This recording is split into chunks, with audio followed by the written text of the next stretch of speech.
Nakuha mo ng material ba? Nakuha na dito ni mo. Apit natin naman. Lagi mo sa nimo pa wala daw ko. Nangyari siya.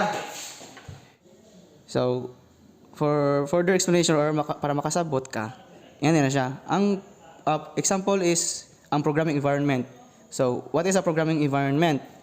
A programming environment is a software or tools that the developers use to write or fix their code. So, example ka ng mga sa PC, kung sa gamit kag C, yung gamiton ng code blocks. Kung sa Java, or Eclipse. Kung sa cellphone, ganitong gigamit, coding C. So, what is a data type? A data type is like a classificator for a variable. So, silbi, siya may mo-classify sa usa ka variable kung unsa siya. Kung example na kay int, double, char, or string. Then, what is a variable?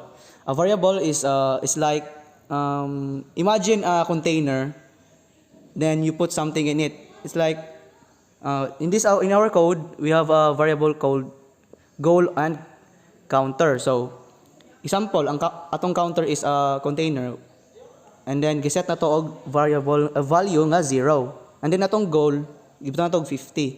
So, makamantay mo ani atong goal na ay const.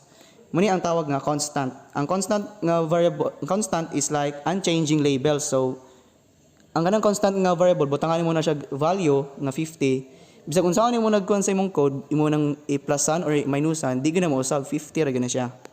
Next. What is an operator? An operator is like comparing tools, comparing values. It's like the symbol, it's like the less than symbol or the greater than symbol, and then equals. That is a comparing operators, and then the arithmetic symbols are like the plus and minus, the times and divide. Control flow. As you can, in our code, we use a flow that is called loop. So a control flow is like how your program decides what to do next. Just like in our code, just what I said is a loop. As you can see, we have a while. That's called a loop.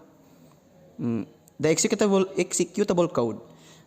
This is part where our code is executed from the start is from the int main until the end of the bracket, which above the bracket is return 0, and after that is the end of our code.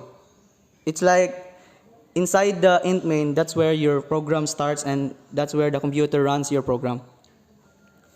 So, building and running and debugging. Building is like how you build your program, how you code it, and then running, it's where you run the program and then show the results. And debugging is like finding errors in your code and then trying to fix it.